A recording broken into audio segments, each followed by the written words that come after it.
Hello. জি sir. হ্যাঁ হ্যাঁ, তুমি কেমন আছো? হ্যাঁ ভালো আছি। হ্যাঁ, কি বাবা? আমি একটু সিঙ্গাপুর যেতে যাচ্ছিলাম। হ্যাঁ যাবো না কেন? আর আমি এই যে বলছি যে মিছিল করতে মানা করছি, কারণ প্রত্যেকটা ওয়ার্ডে সবাই পাঠাচ্ছে।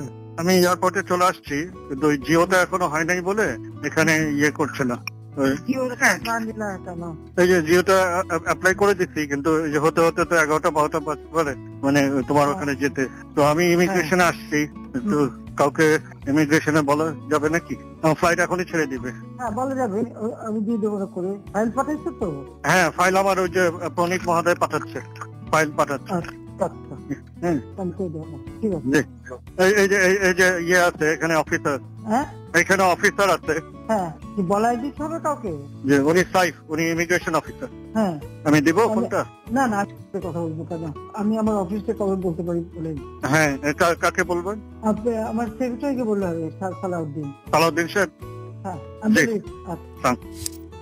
পলাতক শেখ হাসিনা 1 বছর পরও মাটিতে নামলেন না, জনগণের মুখোমুখি হলেন না, তবে আক্রমণ চালিয়ে গেলেন ভার্চুয়ালি।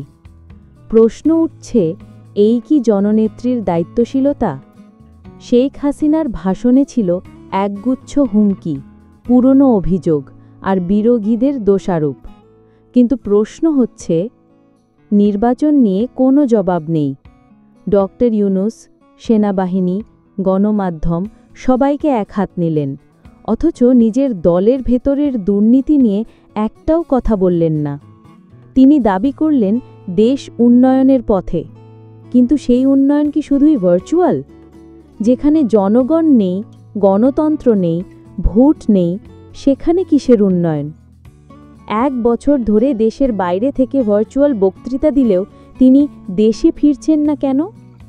জনগণের সামনে দাঁড়াতে ভয় পাচ্ছেন কেন? আইন আদালতের মুখোমুখি না হয়ে কেবল হুমকি ধামকি দিলেই কি নেতৃত্ব প্রমাণিত হয়? এটাই কি সেই নেতৃত্ব যার উপর বাংলাদেশ ভরসা রাখবে? বাংলাদেশের ভবিষ্যৎ কি ভার্চুয়াল বক্তৃতায় বন্দী থাকবে, নাকি জনগণ এবার নিজেদের সিদ্ধান্ত নেবে মাঠে নেমে? আপনার মতে শেখ হাসিনার ভার্চুয়াল বক্তব্য কি বাস্তব রাজনৈতিক দায় এড়ানোর চেষ্টা, নাকি কৌশলগত পাল্টা আক্রমণ? তো আজকে এই পর্যন্তই, কিন্তু প্রশ্নগুলো এখানেই শেষ নয়। এই দেশ, এই রাজনীতি, এটা আমাদের সবার। আপনি, আমি, আমরা সবাই মিলে গড়ে তুলব সচেতনতার একটা মঞ্চ। আপনার ভাবনা, আপনার চিন্তা এবং আপনার মতামত আমাদের দরকার। তাই কমেন্টে লিখে জানান এই মুহূর্তে আপনি কি ভাবছেন এবং আপনি কোন দিকে তাকাচ্ছেন। রিপাবলিক অ্যান্ড পলিটিক্স কেবল খবর বা বক্তব্যের জায়গা নয়, এটা একটা ভিন্ন মতের প্ল্যাটফর্ম। এখানে প্রশ্ন করার সাহস আছে, সত্যের পেছনে ছুটে চলার স্পর্ধা আছে। চ্যানেলটি ভালো লাগলে অবশ্যই সাবস্ক্রাইব করে পাশে থাকুন, কারণ একটা ক্লিকেই হতে পারে হাজারো অন্ধকার ভেদ করে আলো খোঁজা শুরু। ফিরছি পরের পর্বে আরও খোলামেলা বিশ্লেষণ নিয়ে।